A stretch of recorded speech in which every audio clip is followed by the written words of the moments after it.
Gravando, certo? Deu recording ali. Gravando. Muito boa noite, pessoal. É um prazer estar aqui mais uma vez para um encontro remoto do Agile Campinas Região. Obrigado pela presença de todos. Hoje estamos aqui com a ilustre presença do Fábio, a Camila, a Beatriz, o pessoal da Mastertech, que vão trazer um talk aqui, promover um debate com a gente, com muita troca de conhecimentos, relatos aí da vasta experiência que eles têm aí de uma forma, eu diria um pouquinho exótica, né, didática, de trabalhar aí com empresas com educação corporativa, consultoria, enfim, eles vão se apresentar aí, fazer o que eles falam e principalmente dos aprendizados que eles têm aí na jornada, tá? Eu sou muito fã deles. Obrigado, pessoal, por estarem aqui, aceitarem o convite e passo a palavra para vocês, então. Vou começar, Cássio. Você quer começar? Pode começar. Boa. Bom, vou me apresentar rapidamente. Meu nome é Fábio Ribeiro e eu estou no mercado de educação tem 25 anos praticamente. Assim, comecei com quase 16 a trabalhar, vou fazer 41 agora. E eu vou explicar rapidamente de onde eu sou para contextualizar de onde eu não sou. Eu não sou do Agile. Eu nasci em escolas, meus primeiros empregos foram em escola, nasci dentro do IBMEC, o antigo IBMEC, quando chegou em São Paulo, chegou final da década de 90, começo dos anos 2000. Só tinha IBMEC no Rio naquela época. O IBMEC era um projeto de 2 pessoas aqui em São Paulo, né? Era do Cláudio Haddad e do Paulo Guedes, o nosso ministro atual. Naquela época a gente chegou aqui em São Paulo com 2 turmas, uma de economia, uma de administração. Tinha um programa de MBA muito famoso no Rio, que era o MBA Finanças. O IBMEC no Rio era, na verdade, uma autarquia, Instituto Brasileiro de Mercado de Capitais. Então, era muito forte em finanças, era muito reconhecido por ser forte em finanças. Cláudio Haddad, ex-presidente do Banco Central, trabalhando no Banco Garantia. Paulo Guedes, um dos Chicago Boys, também um nome bastante pesado no mercado. Eles montaram uma escola com a perspectiva de ser, sei lá, a ambição na época era ser uma Harvard brasileira. Isso quando a gente tinha, sei lá, 40 alunos. Eu comecei nessa época. Comecei lá com 19 anos, área financeira, 16 anos, depois fui para a área financeira com 19, atividades de suporte, virei gerente financeiro cedo, com 22, assumi a parte administrativa, cuidava de departamento pessoal, parte de patrimônio financeiro, enfim, e planejamento e controle. Fiquei lá 8 anos, foi a minha escola, foi lá que eu aprendi tudo o que eu sei.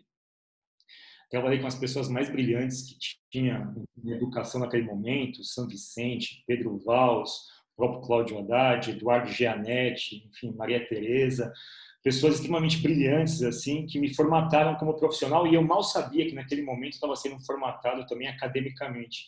Eu ganhei de graça essa perspectiva de ser um espectador do nascimento de umas melhores escolas do país, hoje o INSPER. Fiquei 8 anos lá, saí de lá, fui trabalhar com a Elizabeth Guedes, que é irmã do Paulo Guedes.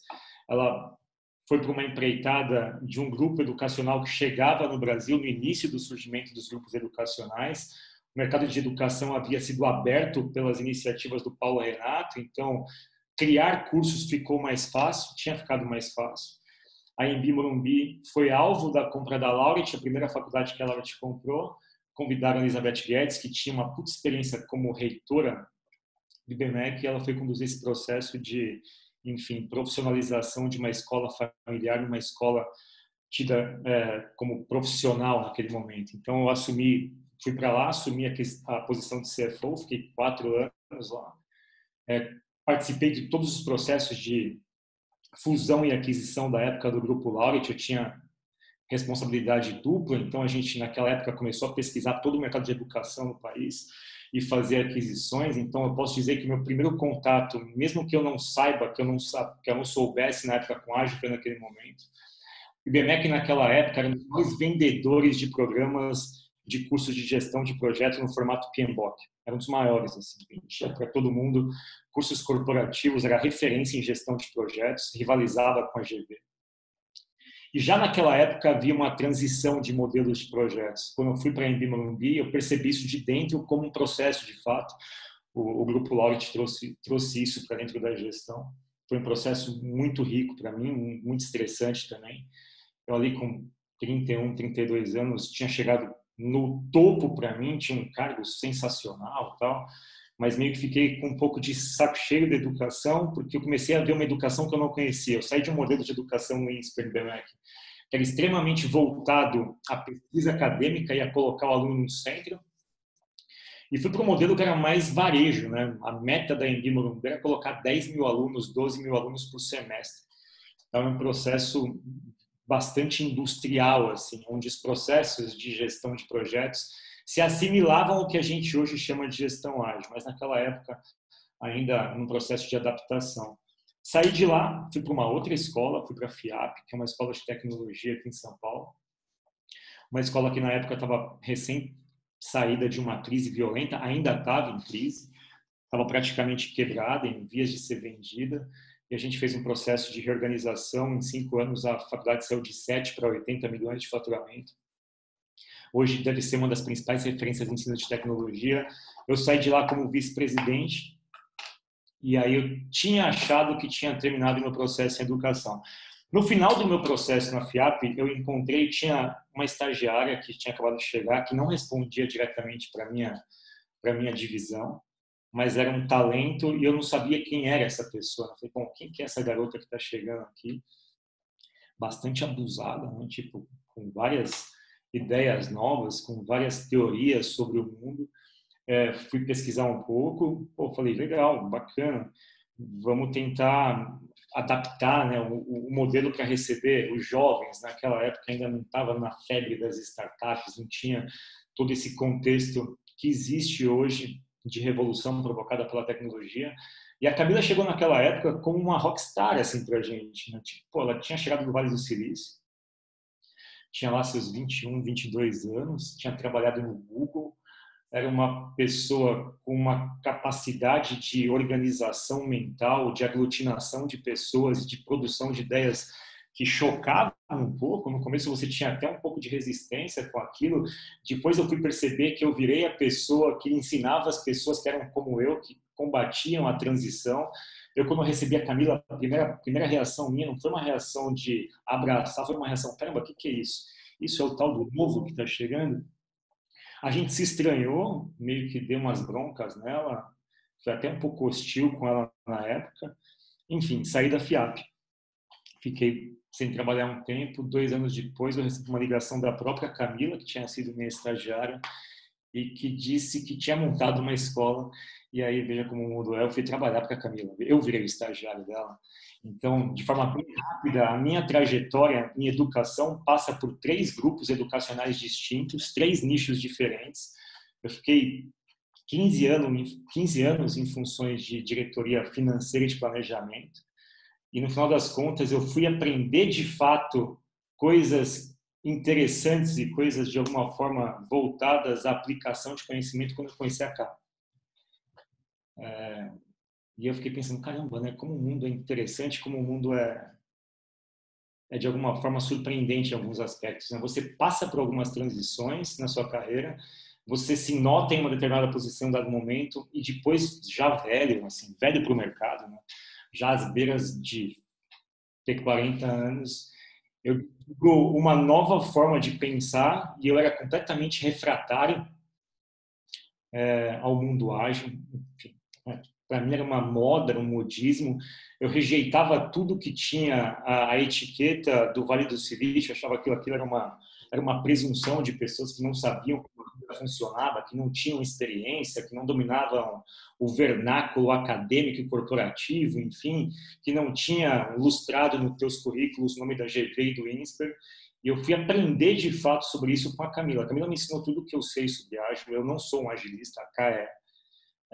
Eu, de alguma forma, no começo, por formação, por ser bastante contestador e por ter um espírito crítico desenvolvido nas fileiras do INSPER, o INSPER desenvolve isso, estava na missão do INSPER o desenvolvimento de um estilo, de um pensamento crítico, de um pensamento pragmático, e eu tinha aquilo na minha essência, e eu acho que ali, eu e a Cá, a gente meio que se encontrou, né? Eu, de alguma forma, era muito cético a tudo, e o meu ceticismo fez eu redobrar minha preocupação em buscar evidência buscar pesquisa, buscar ponto, contraponto, ler teorias, ler papers, ler de forma muito científica o que acontecia nas empresas que aplicavam ágil, tentar buscar evidências que comparavam estudos, obviamente não estudos manipulados, mas estudos, né, que comparavam estruturas tradicionais com estruturas ágeis. A Cá, do lado dela, cedeu também. Ela, de alguma forma, entendeu que aquilo não respondia a todas as perguntas. Na verdade, aquilo, de alguma forma, nem compunha todas as perguntas que podiam ser feitas. E a gente começou a ser uma força motriz de desenvolvimento de ideias, de pesquisas, de produtos. A gente se conheceu em 2017. A Cá já tinha montado o IBMEC, quem dera o IBMEC, mas a Mastertech. Naquela época, a Mastertech era uma startup muito, muito promissora, e ela ainda é. A gente tem um faturamento expressivo para 5 anos de vida. A gente nunca recorreu a nenhum tipo de investimento, nada, tudo na raça, tudo criado dentro de casa. E desde então, a Mastertech, uma escola de tecnologia na essência, mas também se desenvolveu na parte da chamada transformação cultural, transformação digital. Eu acho que essa é uma história que o mercado pouco conhece. A gente também não tem a perspectiva de dar publicidade para isso, mas a gente deve ter feito pelo menos, sei lá, 150, quase 200 contratos em 4 anos em empresas grandes. A gente trabalha com empresas médias e grandes. Raramente a gente fechou alguma coisa com empresa pequena, não porque a gente não quisesse, é porque a gente não foi de fato procurado. Eu acho que o próprio nome Mastertech coloca uma barreira. E a gente fez projetos dos mais variados. No começo a gente era muito presunçoso, muito arrogante, assim, né? É um pouco da juventude e um pouco da juventude da empresa e da perspectiva de que a gente tem uma força nova, enfim, e de que o mercado precisa aceitar esse novo. A gente tomou vários tombos no começo, várias cacetadas, a gente colocou o rabo entre as pernas, foi estudar mais, foi ouvir mais, foi compreender mais essa dinâmica toda, e a gente passou a compreender que a grande força do que a gente é e a gente tem sido está exatamente nessa capacidade da gente ouvir o que vem de fora, assim. A melhor forma da gente pesquisar e desenvolver produtos é, de alguma forma, ser humilde e ser aberto a entender o problema dos outros. Que, no fundo, é um pouco do que preconiza a cultura ágil, um pouco não, na verdade, é a essência do que preconiza a cultura ágil, do que preconiza a cultura Lean, é você, de alguma forma, ser empático, para que a partir dessa empatia você construa soluções assertivas, colaborativamente, com geração de valor contínuo, buscando os feedbacks dessas coisas todas e colocando numa cadeia, numa energia cíclica, assim. Então, eu diria que hoje, depois de 5 anos dentro de uma empresa que ainda eu acho que tem características de startup, mas não pode ser conceituada como uma startup, eu acho que a gente está na nossa, assim, fase mais bacana, que é onde a gente se permitiu fazer o que a gente gosta e a gente se desvinculou um pouco das ambições que cercam e que ficam assediando as startups no começo, que é o processo de escalar a qualquer custo. A gente já teve propostas para se juntar com um monte de gente, propostas para vender conteúdo, para vender empresa e tal. E, ao mesmo tempo, eu pensei, bom, eu não trabalhei 20 anos em educação para vender uma empresa para alguém que vai fazer uma educação que eu não gostava. Então, se é para ganhar dinheiro, tanto eu quanto a Camila, a gente tem mercado ainda e a gente tem quilometragem para mercado para competir com salários de C-level. Aí eu mesmo estava num cargo de C-level há 1 ano atrás e larguei o que eu tinha para voltar a fazer educação. Então, se a gente, de fato, se unir com alguém em algum momento, vai ser alguém que beba dessa mesma fonte de fazer uma educação que tem essa essência, que, no fim das contas, é o que vocês fazem nesse processo de democratização da cultura ágil. Então, o mercado de educação hoje é um mercado bastante prostituído, assim, vou usar a palavra bem correta, é um mercado putrefado, a educação está completamente corroída, assim, a publicidade de educação é nociva, não tem regulação na parte de cursos livres, na parte de cursos regidos pelo MEC, a regulação ela é um bloqueio, e, de certa forma, é um mercado que ele permitiu que surgissem muitos oportunistas, muitas pessoas que dialogam com educação de um jeito muito efêmero, como se você pudesse aprender as coisas do dia para a noite. Dentro da cultura ágil é o que mais existe.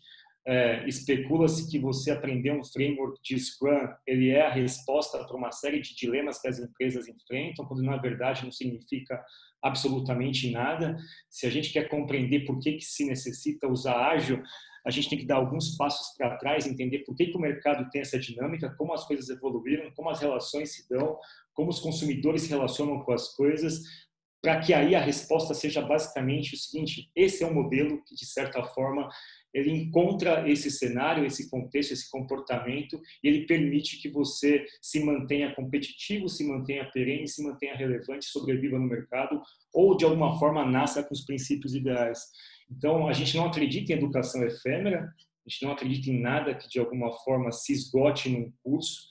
Aliás, é uma visão bem infantil, eu acho, de educação. Isso faz a gente ser não muito popular ou exótico, como vocês mesmos disseram. E a gente pretende se manter exótico, a gente pretende se manter de alguma forma, se o exotismo reside na capacidade da gente fazer perguntas e permanecer, de certa forma, com o perdão da palavra, enquadrada do jeito certo, ignorantes, é o que a gente quer permanecer para que a gente possa ajudar aqueles que nos pagam. Então, se uma empresa contrata a Mastertech hoje, a gente vende exatamente isso, vende consciência, vende longo prazo, vende consistência, vende transição de mindset, mas não do jeito fácil, não do jeito que de alguma forma tem sido ventilado e preconizado por coaches ou coisas do tipo. Se a gente coloca alguma coisa num slide, se eu coloco alguma coisa numa aula, a gente lê o que a gente coloca, a gente faz pesquisa, a gente produz conhecimento, a gente respeita a história, respeita a tradição, respeita a academia e a gente cria o nosso espaço nesse processo. Então, de forma resumida e com esse colóquio de praticamente 20 minutos, freestyle, esse sou eu, essa é a Mastertech, a Camila vai se apresentar e isso é o que a gente faz. Boa, Fá. E acho que eu vou começar de trás para frente, porque o Fá chegou no ponto que acho que a gente mais pode compartilhar e fomentar a discussão, né?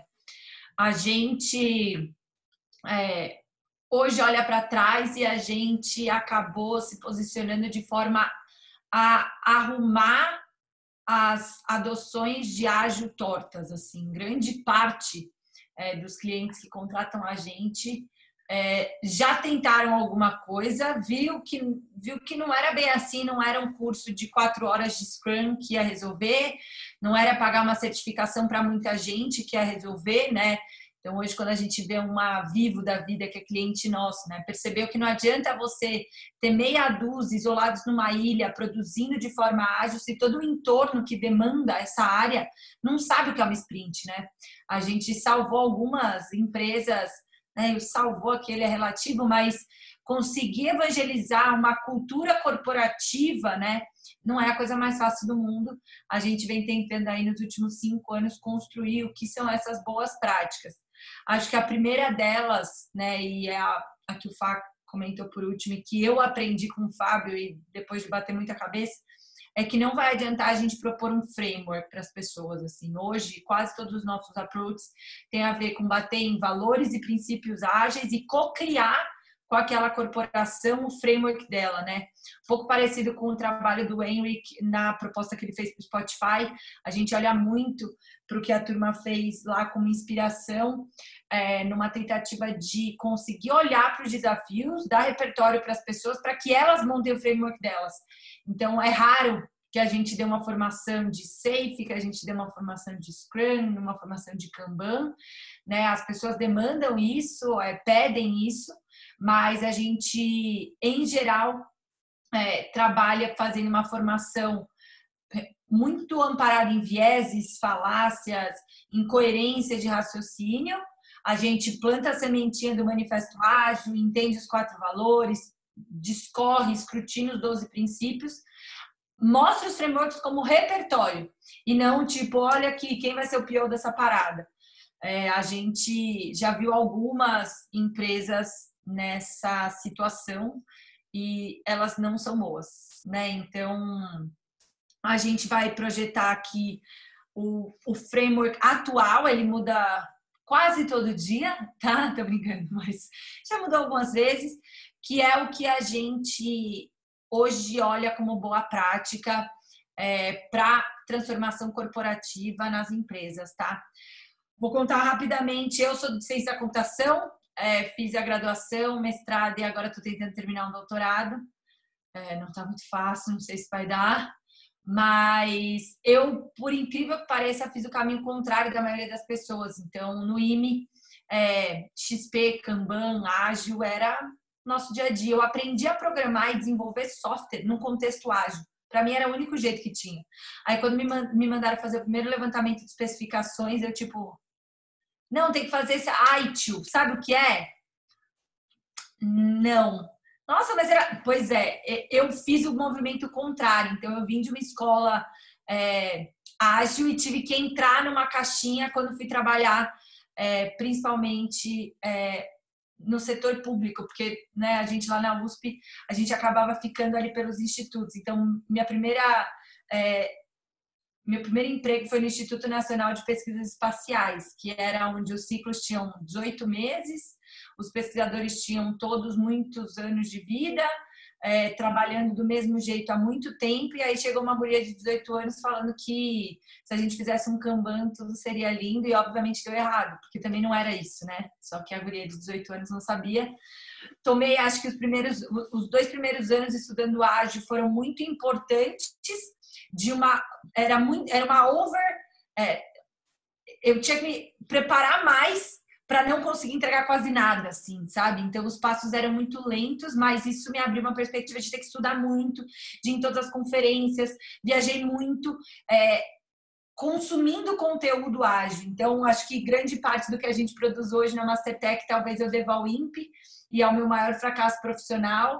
Saí de lá 2 anos com pouquíssimos metros andados, assim, não mudou nada. Mas acho que as pessoas conseguiram compreender que não era só um monte de post-it desorganizado e que aquilo, de alguma forma, conseguia imprimir um movimento. Mas, com certeza, foi formada de caráter. Saí desse contexto do Instituto Nacional de Pesquisas Espaciais para ir trabalhar no Google, no Vale do Silício, onde as pessoas falavam, use o seu Googleness e pode decidir que, com certeza, o sistema vai definir se está ágil o suficiente ou não. Eu, tipo... Não, peraí, eu saí de um lugar que achava que era uma palhaçada esse monte de post-it. E aqui você fala que nem post-it eu preciso, que eu posso decidir o que eu quero fazer. Aqui a gente acredita em XP, é sobre as suas atitudes, é sobre coragem, sobre transparência. Eu, tipo, quê? Pra mim aquilo foi muito louco, né? Dos 18 aos 22, acho que eu passei do 8 ao 80 no ágil. E depois, quando eu volto para o Brasil, vou trabalhar numa escola e descubro que que meu sonho é abrir uma escola. E hoje eu olho para trás, quase 10 anos depois, e percebo que a gente está conseguindo deixar um legado, eu acho. Assim. Hoje a Mastertech acabou associando muito a marca à transformação ágil, né, dessas empresas, o que na nossa cabeça tem a ver talvez com esse grupo multidisciplinar que se formou. Eu e o Fábio, 2 cabeças relativamente opostas, mas com uma missão muito similar de conseguir entregar valor, né? Então, acho que sem saber, o Fábio já era ágil, e eu sem saber, quase curti uma conversa corporativa só para provar que eu conseguia, sabe? Então, acho que cedo eu percebi isso, que dava para, tipo, cara, o dia que eu consegui ver a Vivo falando tudo isso, o dia que a gente conseguiu ver o Itaú falando tudo isso, acho que eu acabei criando um prazer intrínseco em ver essa transformação acontecer na nossa frente. Então, acho que a B... Não sei, Bia, você achou os 9 passos aí? Você que vai projetar? Você vai projetar, Fá? Porque eu acho que vale para a gente compor e dar um pouco mais de lastro para a nossa discussão, a gente explicar os 9 passos que hoje a gente usa para gerenciar toda a transformação ágil que a gente adota. Muitas empresas, é importante, né? Esse frame para a gente ocupa 6 meses. A gente fechou pouquíssimas vezes o framework inteiro, tá? Pouquíssimas, porque ele custa caro, porque a pessoa, obviamente, olha para mim e para o Fábio falando, coitados, né? Não vou confiar tudo. Aí depois que ele faz a primeira vez, ele acha legal, aí ele fecha o resto. Então, a gente também não se ocupa muito de obrigar que a pessoa de primeira compre a nossa maluquice. Em geral, a gente só se preocupa em mostrar para ele o que ele está comprando, em qual estágio ele está, se der errado é por isso, se der certo é por isso.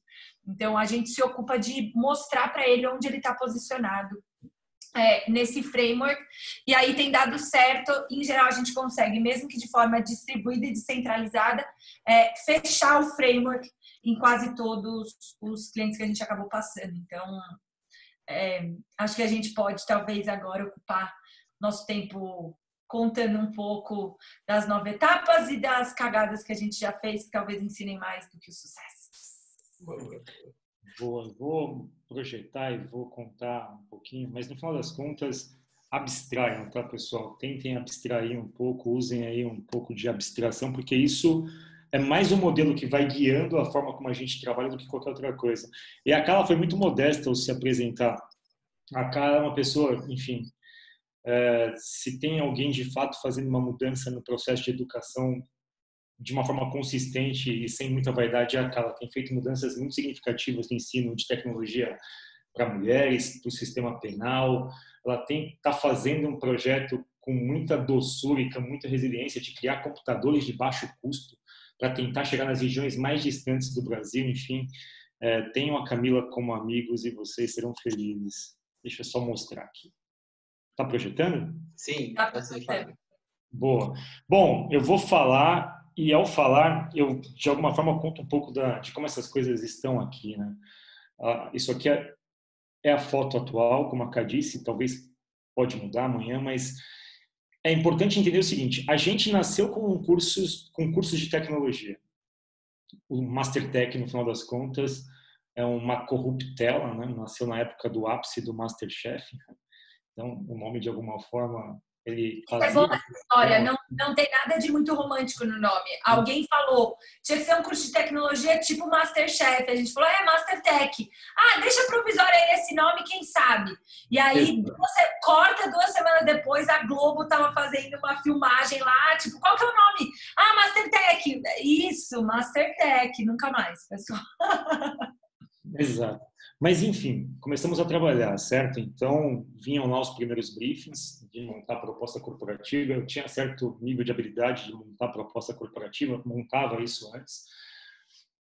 E me surpreendia a receptividade das empresas às propostas da Mastertech. É como se houvesse uma ânsia ali pelo novo, né? Então, a gente surfou mão da boa. E à medida que a gente foi caminhando, a gente chegou nesse frame. Bom, por que tem esse primeiro passo de diagnóstico, que a gente chama de awareness, né? Imagina que vocês... Muito rapidamente, acho que só... a gente odeia isso, mas o mundo corporativo adora uma sigla, adora um conjuntinho de letrinhas.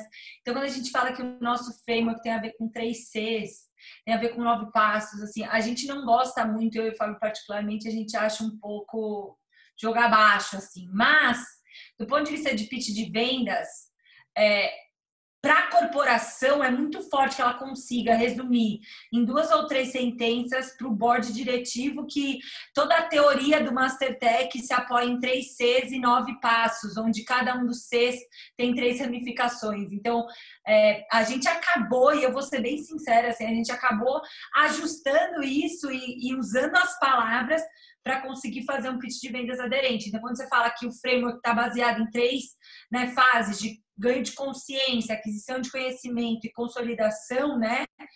A empresa fala, caralho, tipo, como se ele nunca tinha ouvido falar nisso, tá? Só esse parênteses, Fábio. No final das contas, todo mundo precisa de um modelo, de uma regra. Isso faz as pessoas sentirem o mundo de uma forma mais segura, assim, né? A gente precisa do conforto de algo que a gente entenda. Então, eu acho que isso aqui serve bem a esse conforto cognitivo. Então, qual que é o lance? Passo 1, ok.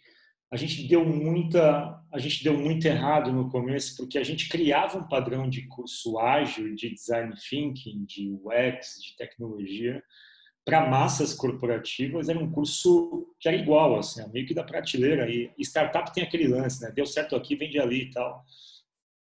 Deu certo uma vez, 2 vezes, na terceira vez, pô, cara, não faz sentido. Esse curso ele não é tão adaptável assim a farmacêuticas, a bancos. Ele não é tão adaptável a todos os níveis. Tem gente que sabe já um pouco do tema, tem gente que é completamente cego do que está sendo discutido. E a gente pensou o seguinte, olha, a gente pode continuar vendendo porque o mercado compra qualquer coisa que a gente quiser vender agora. O mercado está disposto a comprar a cultura ágil. A questão é se a gente quer vender isso. E no final das contas a gente falou, bom, ok, eu tenho aqui um eixo, a cultura, o framework a tradição, a academia, enfim, os conceitos eles não mudam muito. Muda a forma como você organiza aquela história, de como você aprofunda, enfim, os exemplos, os cases que você busca, o tom que você dá, como você se aproxima da tua plateia, da tua audiência. Mas a gente não tinha isso, né?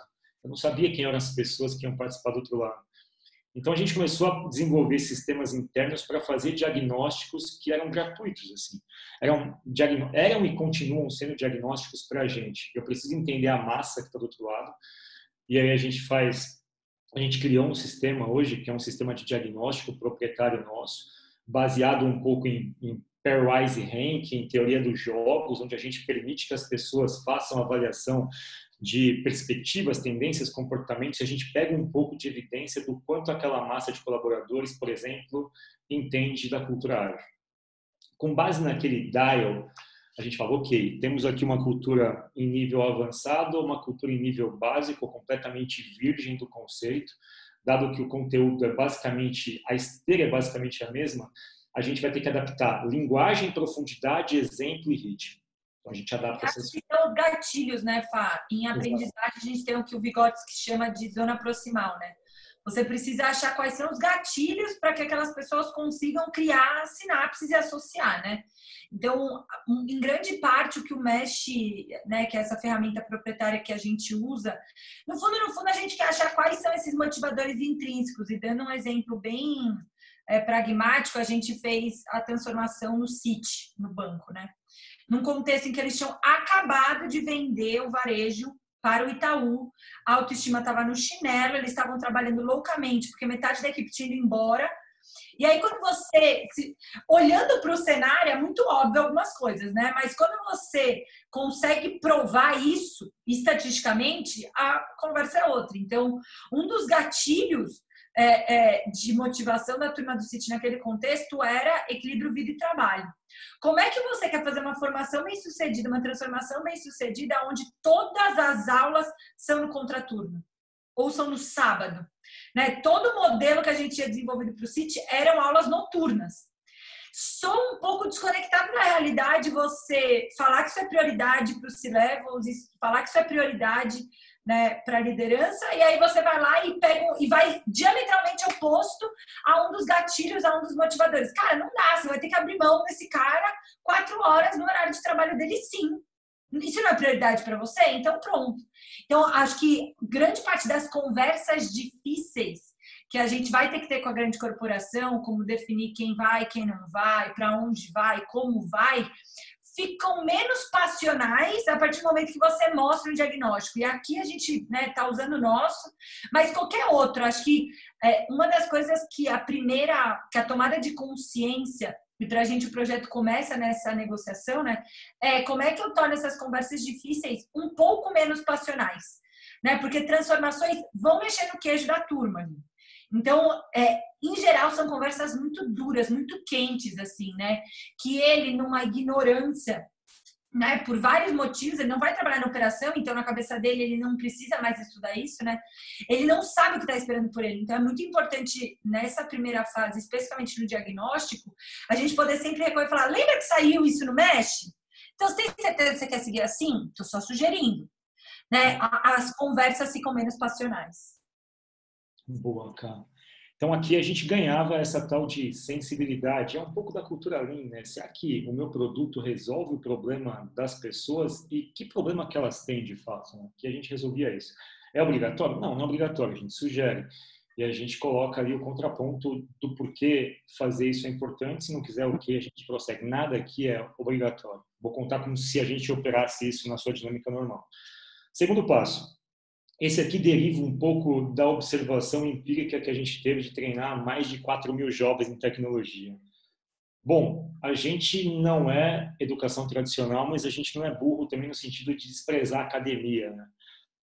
Então, a gente foi aprender. Bom, chegavam alunos para aprender com a gente tecnologia e a gente pensava, caramba, eles até aprendem, mas eles são pobres de base, né? Eles têm uma pobreza de base de leitura, de comunicação e de cálculo. Então, eles até aprendem a programar, mas eles são péssimos programadores. Péssimos no sentido de serem programadores que escrevem mal o código. Então, sei lá, tem um aplicativo aqui, você, o usuário, não sabe se aquele código foi bem ou mal escrito, sabe que funciona.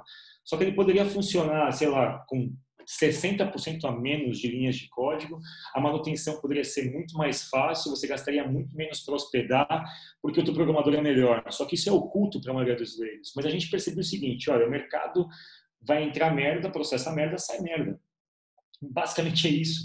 Então, não adianta muito a gente ficar brigando com isso. Ou a gente instrumentaliza minimamente essas pessoas com algum pacote mínimo de pensamento crítico, raciocínio analítico, lógica, retórica e comunicação, para que ela seja um programador de fato, enfim, com diferenciais de mercado. Se o mercado valoriza isso, eu diria que não. O mercado quer alguém que de forma muito pragmática resolva o seu problema hoje sem fazer muitas conjecturas. Mas para a gente, como escola, isso faz sentido.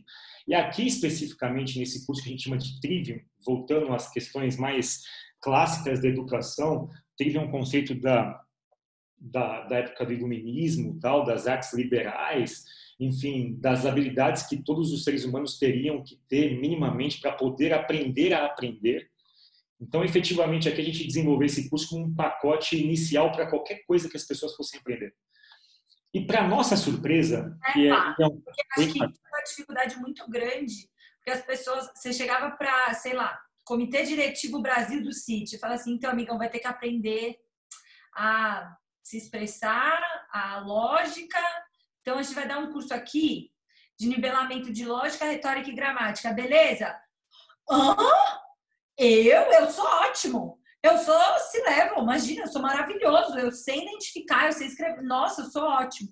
Né? Existe uma dificuldade muito grande na nossa cabeça de conseguir vender um produto sem ofender quem estava ali, né? Porque na cabeça daquele indivíduo ele já tinha, né, rompido todos os paradigmas, ele estava com o si qualquer coisa da empresa. Então, foi muito importante, né, Fá, que eu acho que era isso que você ia falar agora, a gente conseguir criar essa necessidade, principalmente quando a gente chegava na corporação. Para gurizadinha, né, para os guris era legal. A gente falava, né, de retórica, como fazer, como identificar viés e falácias, era até razoável assim a aceitação. Acho que o problema mesmo veio quando a gente teve que vender isso para o C-level. Eu falei, então, complexo, né? Será que você sabe isso mesmo? Exato. E aqui esse curso, ele basicamente tem psicologia comportamental. A gente é psicólogo? Não, a gente não é, mas a gente estuda um pouco. Então tem muito de Richard Thaler, Daniel Kahneman, Nassim Taleb, Oliver Sacks, Marshall Rosenberg, John Dewey, e a gente vai voltando, conforme a gente vai lendo, a gente vai acrescentando. Tem bastante filosofia, somos filósofos? Não, mas a gente também estuda. Então, de alguma forma, a gente tenta acumular conhecimentos de filosofia, psicologia comportamental, que são as bases do pensamento computacional, que são as bases da lógica, do raciocínio crítico, e que, de alguma forma, formulam qualquer tipo de lastro para você aprender qualquer coisa. Ah, mas esse curso é chato pra cacete. Não, não é, porque a gente faz de um jeito pop.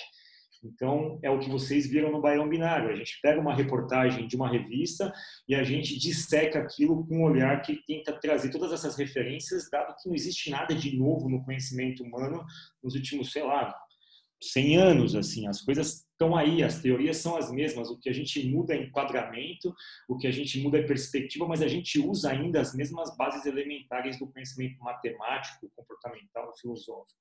Então, aqui é um curso pop, mas de alguma forma ali a gente percebe o quanto existe de fragilidade para arquitetura de soluções, para tomada de decisões, o quanto as pessoas não reconhecem as fragilidades cognitivas, e aqui a gente cria um lastro. Para nossa surpresa, isso começou a vender bem, tipo uma coisa que a gente achava que ninguém ia comprar, isso começou a vender super bem, e é uma das coisas que a gente mais gosta de fazer.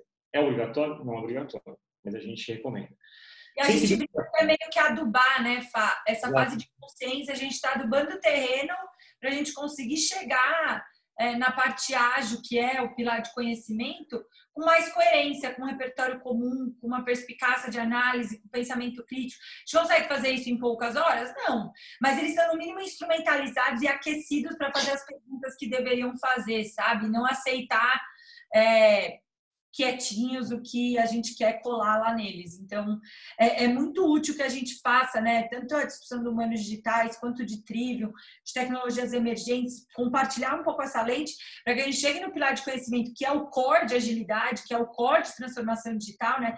Com eles um pouco mais coerentes e preparados para esses questionamentos. Exato. Aí no Humanos Digitais, o grande dilema é primeiras vendas nossas, a gente percebeu, pô, o RH não entende a gente. Pô, o RH é foda, o RH só fode com o rolê e tal. A gente falou, cara, não é assim. Ou a gente educa o RH que veio de ISO 9000, o RH que veio de qualidade total, o RH que veio de currículos pré-formatados, o RH que veio de uma cultura que hoje é antiquada, ou a gente não vai ganhar nada aqui dentro. Então, o RH tem que ser o nosso amigo. Mas, para ser nosso amigo, a gente precisa sensibilizá-lo aos padrões que existem hoje dentro das corporações e como isso é reflexo do padrão social, do padrão de evolução de tecnologias. Então, a gente criou um curso chamado Humanos Digitais. A gente fala de tecnologias emergentes, a gente fala de sociedade do cansaço, economia da atenção, a gente faz, obviamente, essas digressões todas, a gente fala das profissões do futuro, mas não de um jeito revista Você S.A. A gente, de alguma forma, tenta fazer com que essas pessoas, à medida que sensibilizem com isso, passem a ter capacidade de fazer leituras de qualquer momento situacional com esse tipo de lastro. É um curso muito, muito legal. De alguma forma, os RHs historicamente têm dificuldade de fazer com que as áreas que tomam decisões crerem ou acreditarem nos valores das suas iniciativas, que são muito subjetivas por natureza, pois envolvem a dimensão humana e envolvem o longo prazo, envolvem um tipo de maturidade de absorção de conhecimento. Aqui a gente, de alguma forma, criou alguma coisa que é um plugin para RH, ou seja, essas três partes iniciais formam o que a gente chama de consciência. A gente já negociou isso de forma isolada e elas funcionam isoladamente, elas não têm uma dependência entre elas, mas de certa forma é o que a gente preconiza como uma base para que, se alguém quiser fazer um movimento de longo prazo, olha, isso aqui é um caminho. É o melhor caminho? Não sei, a gente pode testar, mas tem funcionado e a gente tem como demonstrar. A parte central de conhecimento é a parte que vocês nadam de braçada, é a parte que o mercado compra. E essa parte, de alguma forma, de novo, ela tem sido cada vez mais exprimida, oferecida de um jeito conciso, como que para acelerar um processo, uma defasagem que ela é longa já. Então, quando a gente fala de Lean Business, quando a gente fala de cultura ágil, quando a gente fala de Design Thinking, experiência do usuário, parece que esses conceitos são novos. Esses conceitos não são novos. Esses conceitos são reformatações, são releituras de teorias educacionais e acadêmicas adaptadas ao contexto atual. Ah, mas por que é importante saber isso? É importante saber isso para você entender que essas coisas têm uma origem que, no final, bebe de economia, de sociologia, de matemática tal. Elas não são, sei lá, macumbas corporativas que as empresas usam na ânsia de se adaptar rapidamente ao mercado.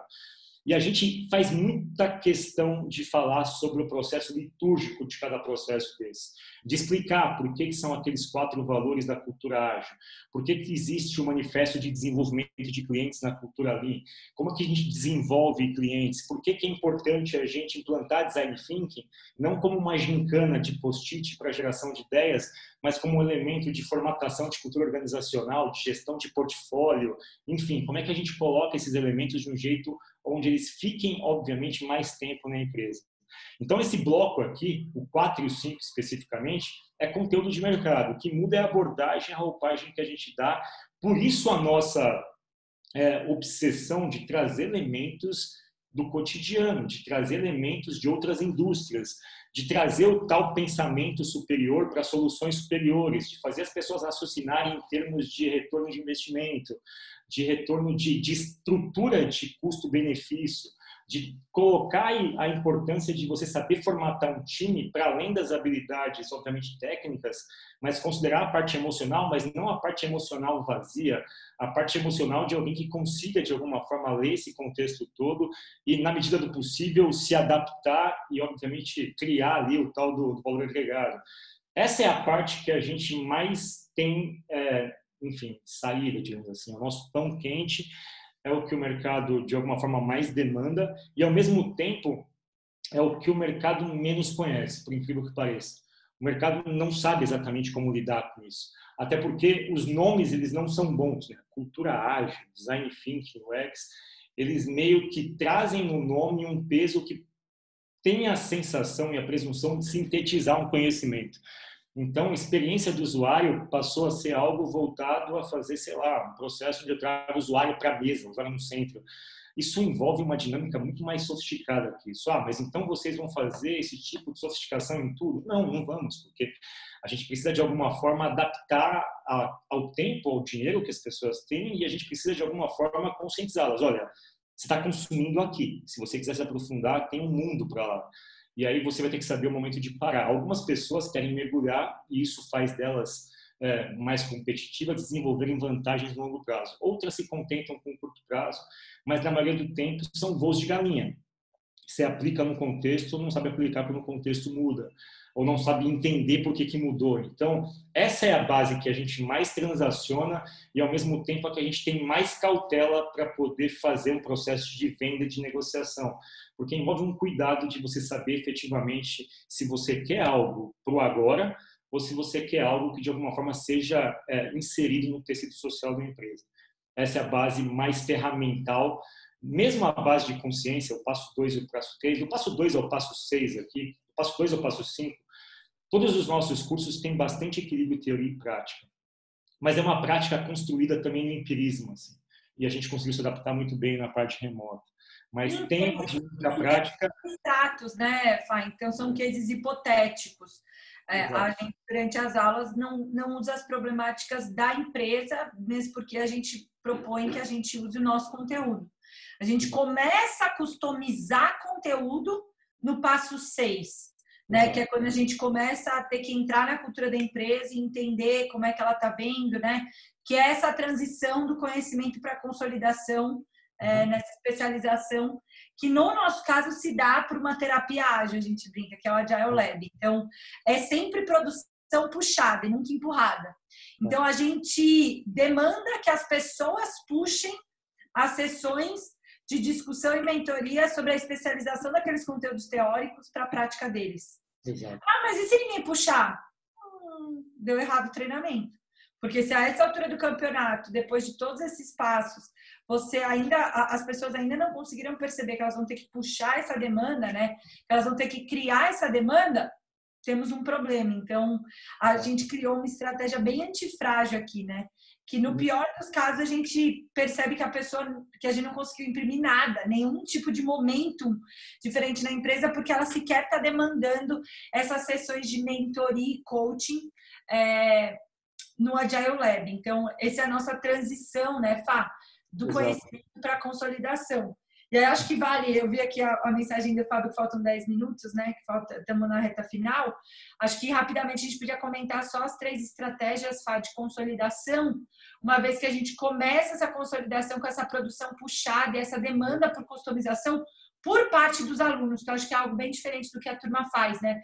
A gente pede que eles demandem e que eles tragam as perguntas. Uma vez que a gente percebe o sucesso disso e a mudança do modelo mental, a gente consegue, né, imprimir nas 3 últimas estratégias de consolidação a capacidade deles gerenciarem o próprio processo deles. Então, quando a gente vê, por exemplo, o passo 8 do Train the Trainers, é identificar quem foram essas pessoas que gostaram do treinamento, que entenderam qual que é a parada, que potencialmente se sentem capazes de trabalhar na disseminação dessa informação, não só para quem está entrando, mas para as outras tantas áreas, né? Então, quando a gente vê o Train the Trainers, é muito como é que você pode dar esse treinamento e fazer toda essa jornada que a gente fez de forma concisa, organizada, preparada, né, concreta para o resto da empresa. Então, no CIT, por exemplo, a gente formou 10% da força de trabalho deles para serem trainers, né? Eles sempre dão nomes bonitos para os trainers. Então, no caso do CIT era InnoChamp, Champion, a turma adora o nomezinho descolado. E aí pode escolher, a gente deixa. Onde a gente forma essa força de trabalho. Nosso número mágico no CIT, no caso ali, foram 200 pessoas para 2.000 pessoas. Então, a gente tinha representantes não solitários em todas as áreas. E isso é decisivo, né, para a criação dessa cultura que depois entra de forma mais concreta na execução de Inceptions e Design Sprint, né? É muito difícil a turma conseguir ter clareza de qual que é o próximo passo. Então, tanto o Inception quanto o Design Sprint, a gente acaba equipando esses trainers com Inception e Design Sprint, porque eles são talvez a primeira incrustada antes deles conseguirem, né? Eles pedem uma licença poética de 4 horas para fazer Inception, eles pedem uma licença poética de uma semana para conseguir conduzir alguma coisa, né? Então, a gente meio que instrumentaliza eles a essa altura, muito mais perspicazes para isso, com Inception e Design Sprint, como uma boa porta de entrada para que eles se posicionem como esse farol, né? Como essa nova pessoa que pode servir de esteio para uma transformação cultural. Boa. É isso. A Cá sintetizou o braço final aqui, que é bastante consultivo em algum aspecto, né? Super. Esses são mas isso é um framework? Putz, cara, a gente não sabe. A gente está testando e a gente está observando muito. E eu acho uma delícia esse processo de aprendizado que as empresas permitem que a gente faça de forma remunerada ainda. Então, a gente, de alguma forma, faz pesquisa e desenvolvimento remunerado. Em algum momento, a gente vai se aproximar de coisas melhores, mas a gente sabe que isso nunca se esgota. Assim. Então, humildemente falando, esse é o nosso modelo, é o jeito que a gente vê as coisas e é o jeito que a gente tenta conciliar tudo que tem de bom aí produzido no mercado e sem que, de alguma forma, isso seja colocado como uma verdade absoluta. Esse é só um jeito que a gente encontrou de fazer as coisas. Tem outros tantos melhores até, que a gente nem conhece, que a gente espera conhecer um dia. Boa! Onde que estão as perguntas? Show! Já vou mostrar, Camila. Vocês finalizaram aí, então. Vai perguntar, gostei. Já vai chegar. Obrigado, então, gente. Sensacional. Adorei a história de vocês. Vocês estão vendo minha tela aí já, né? Estamos sim, Fabião. Bem legal aí. Parabéns pela explanação do Fábio, da Camila. Acho que vai muito assim. Gosto muito desse método, dessa pegada mais brava, assim, mais nervosa. Acho que tem que ser para a coisa funcionar. Senão fica muito mar morto ali, né? Como diz o ditado, em mares calmos não se fazem bons marinheiros. Então, muito obrigado aí pela palavra de vocês. Achei fantástico, extraordinário.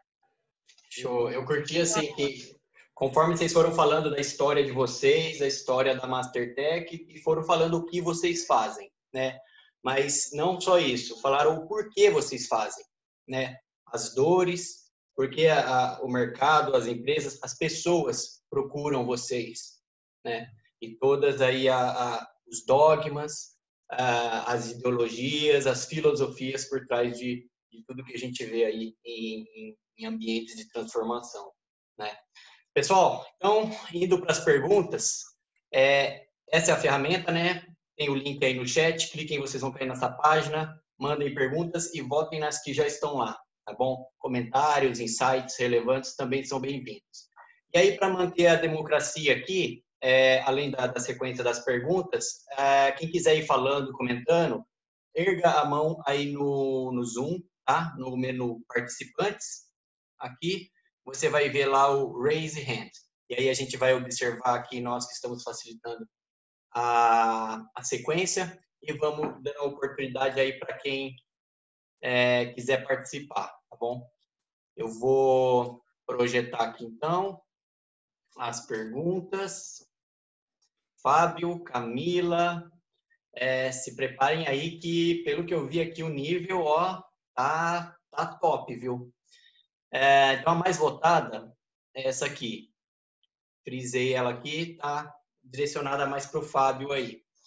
Fábio, com todo o seu know-how e experiência em educação, sendo um CEO, como você mudaria a cultura ágil de grandes players deste segmento? Ó, mais direcionado aí para o mercado de educação, se eu bem entendi. Eu não consegui mudar, por isso que eu saí. É verdade, a gente nunca atendeu empresa de educação. É verdade. Já respondeu. A gente tentou, na verdade. A gente teve um flerte com o grupo Croton, um flerte a gente estava brigando com eles no final. A gente brigou com quase todos. Né? Bom, eu não tenho resposta para isso, não. Porque, no final das contas, assim, educação, na minha concepção, tá? Uma concepção muito... eu estive dentro e educação, hoje, para mim, ele é uma indústria como qualquer outra, assim. Agora, como é que a gente muda a cultura ágil de grandes players desse segmento? Putz, cara, o Grupo Croton tem um bom case disso. O Grupo Croton implantou SAFe, de forma bastante bem sucedida, segundo o case que a gente vê de mercado. E eu acho que, no final das contas, a educação, no contexto mais amplo, ela tem um modelo regulado pelo MEC, tem que separar um pouco o que é educação, tá, pessoal? Essa é uma discussão que eu tenho de muito tempo. Tem vários tipos de educação. Educação infantil, educação corporativa, educação privada, pública, remota, presencial, paga, grátis, enfim. Tem um monte de educação. Eu vou me limitar à educação superior aqui. Eu acho que hoje a educação superior ela tem um limitante que é um limitante de regulação. Então, os grandes grupos educacionais eles conseguem ser ágeis em tudo que não é educação. Eles conseguem ser ágeis na parte de desenvolvimento de marketing digital, na parte de estruturação de modelagem financeira. Então, a gente teve uma herança do FIES, uma herança dos financiamentos, que criaram modelagens financeiras bem agressivas, onde os alunos conseguem estender o prazo de pagamento. Isso, de alguma forma, é um pouco de reflexo do surgimento das fintechs, enfim, juro baixo, o mercado se adaptou muito rapidamente, criou produtos para isso.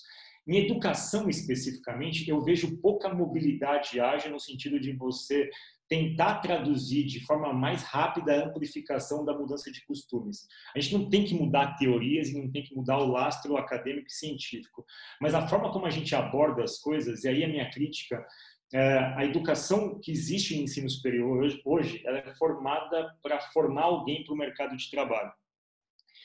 E aí, a questão ideológica, eu acho que formar para o mercado de trabalho é adestramento, não é educação.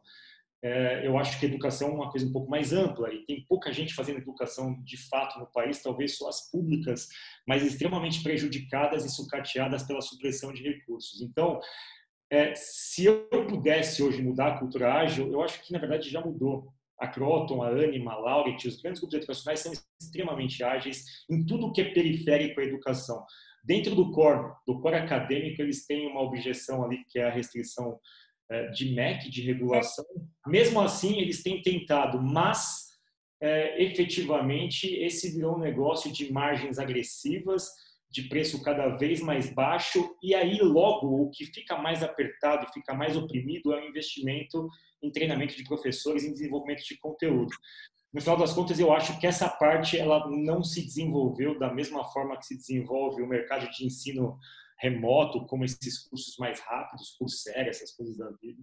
E esse, de alguma forma, talvez seja a próxima grande batalha, porque em algum momento o diferencial, de fato, à medida que essas pessoas... O mercado de educação é novo, esse mercado de grandes players, né? E como é que o mercado, como é que você começa a ter feedback com o mercado? Quando a pessoa cumpre um ciclo educacional e quando ela vai para o mercado e quando ela é julgada pelo mercado como um bom ou um mau profissional. Então, em tese, a primeira leva, a segunda leva de formação das UNIs está no mercado agora. Então, essa mesma leva vai começar a ser, de alguma forma, avaliada em termos de qualidade acadêmica. O efeito rebote disso é que essas mesmas faculdades que formaram essas pessoas, para se manterem competitivas, reformulem a parte central. Então, assim, elas já são ágeis em tudo que é periférico. A parte central, que é a parte de desenvolvimento de conteúdo e treinamento de professores acadêmica, eu acho que ela começa a ser o principal alvo desse momento, mas ela vai enfrentar bastante objeção da forma lenta como se mexe o Ministério da Educação, essas regulações todas. Não sei se eu respondi efetivamente o Anonymous. Prazer, Anonymous, Fábio. Falei? Respondi? Não estou ouvindo o negócio. Acho que sim, Fábio. Na minha cabeça... mudo aqui. Estou falando no mudo, desculpa. Era mais ou menos isso. Eu não sei se era isso exatamente, mas... Eu acho que sim, respondeu super bem. Quem fez a pergunta, se tiver aí, quiser abrir o microfone... me dá um nome aí para eu dar um abraço. Dá um toque aí. O pessoal geralmente coloca como anônimo mesmo. Mas se tiver aí, quiser comentar... Boa. Eu posso responder a segunda também? Legal. Eu já vou passando aqui, mas é legal que a gente fala de ensino. Confronta com a gente mesmo. Oi? Não, eu sou contra. Confronta com a gente mesmo. A gente adora um confronto. Sou contra. Na verdade, eu acho que o verbo não é confrontar, né? Eu acho que confrontar não é a melhor solução, não é a mais inteligente. Não se confrontem. Fabião, deixa eu apimentar. Agora tá bom o negócio. Quero apimentar. Camila, você como CIO, como é que você mudaria? Quero ouvir você, Camila. Vai lá, não, mas eu e o Fábio, a gente discorda muito em aula. E acho que isso é uma das grandes ganhos que em dupla, a gente dá muita aula em dupla. E acho que talvez esse seja o nosso grande diferencial, assim, além da gente... Né, a gente vem de backgrounds completamente diferentes. Se a gente concordasse, talvez fosse perigoso, porque quer dizer que a gente homogeneizou demais, né? Toda a construção do conhecimento se dá baseado em conflito positivo, né? Por isso que eu acho que a gente negativou muito a palavra confronto, né? A gente quer fugir rápido, ao invés da gente exaurir essa discussão. Então, eu acho que a melhor forma de confrontar um CEO é confrontando ele no que diz respeito a tendo uma construção lógica de argumentos, né, para ele entender. Por vezes, esses argumentos têm que ser tangíveis. Então, a gente é bem fã de comunicação violenta, né? De comunicação não violenta. Não sei se vocês já estudaram essa parada. Eu falo muito palavrão, como vocês bem puderam ver. E eu tô controlada hoje porque a Beatriz tá aqui. Toda vez que a Bia tá aqui, ela chama a gente no Slack, tipo, mandarem nos palavrões, por gentileza. E ainda assim solta alguns. Então, a gente fala muito palavrão. E eu era a pessoa que achava a comunicação não violenta e ia virar para mim e falar assim, para de falar palavrão, né? E aí, quando você entende que, na verdade, comunicação não violenta é sobre você tornar esse confronto positivo no que diz respeito a não violentar nem você nem o outro, trazendo primeiro observações, fazendo pedidos claros, colocando as necessidades e sentimentos na mesa, pra mim foi tipo, sabe quando você lê e fala, caraca, era isso que eu queria, tipo, pra mim foi life-changing, assim, a gente fez um treinamento corporativo, foi o primeiro treinamento corporativo da Mastertech, assim, há 2 anos atrás, eu acho, a Bia me corrigiu, acho que foi janeiro de 2019, e foi life-changing, assim. Então, eu acho que a melhor forma de confrontar um CEO é usando comunicação não violenta, meio by the book, assim. É muito, para quem já estudou, sabe quando a pessoa tá usando, né? Porque, vamos pôr os fatos primeiro, coloque o que você sente com isso, depois põe as suas necessidades, faça um pedido claro. Eu uso direto e é muito óbvio. Vocês me verem por aí, às vezes, em conflito, vira e mexe em painel, eu discordo da turma e tal. Eu sou bem by the book na comunicação não violenta, assim, cara, não dá pra gente fugir dessa parada. Senão a gente vai ficar fazendo a mesma coisa pra sempre. Que bom que a gente discorda e que no meio do caminho os dois vão aprender. Que maravilhoso, porque se a gente concordasse, você ia continuar tendo o mesmo resultado, porque não adianta você entrar com a mesma coisa se o resultado, né? Se você quer um resultado diferente. Então, a gente não foge muito de confronto, a gente já perdeu alguns contratos, por isso a gente numa última empresa de mídia, um canal a cabo, contrato fechado, proposta assinada, ordem de pagamento pronta, a mulher veio jogar se esquivou, não aceitou o confronto, a gente falou, quer saber? Acho que a gente não é o parceiro ideal. Né, mulher? Peraí, vocês querem que a gente retire a ordem de compra? A gente vai se estressar.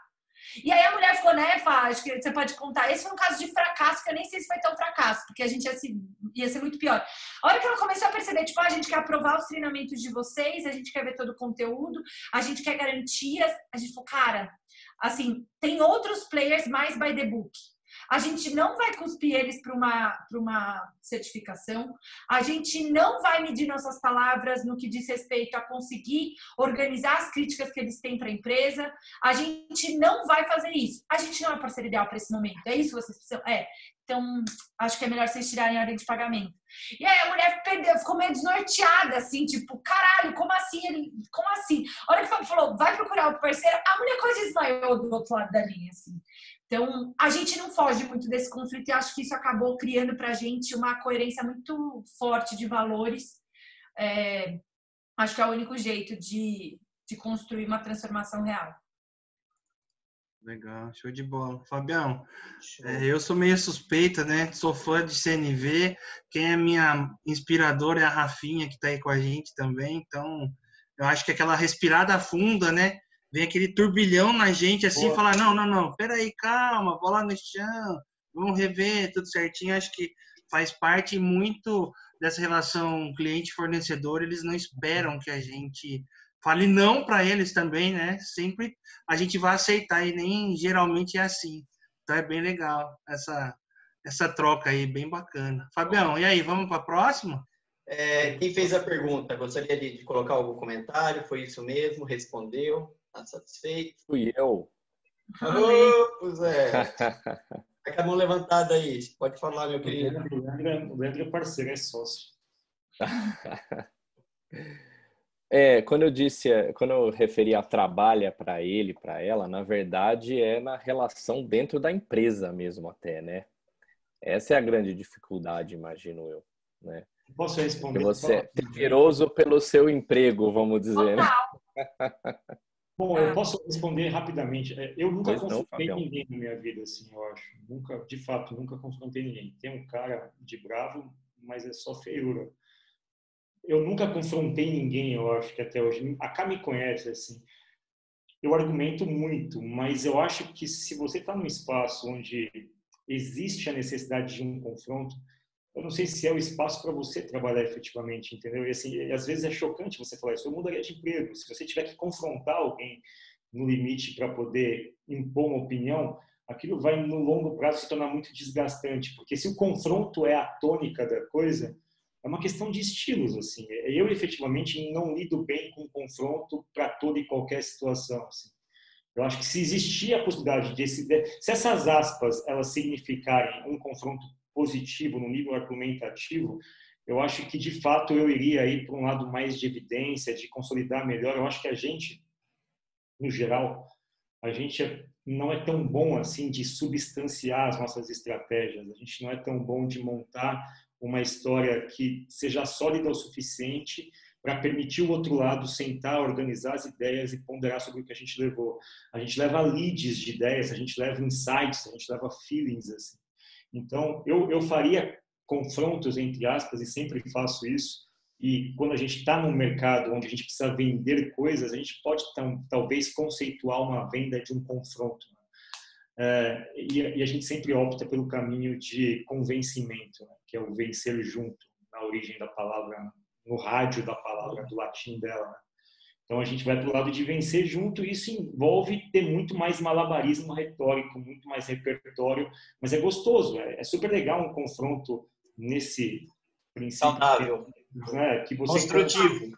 Sim, que você consegue interpretar o outro, se interessar pela história do outro, ao ponto de criar uma narrativa envolvente que respeite, que leve argumentos, que faça o outro, de alguma forma, vencer junto contigo. Então, a minha estratégia de confronto é essa. Agora, se for um ambiente bélico, onde o poder está, de alguma forma, como uma coisa posta e situada como um delimitador ali de discussão, eu simplesmente pediria a conta. Mas aí sou eu, não sei.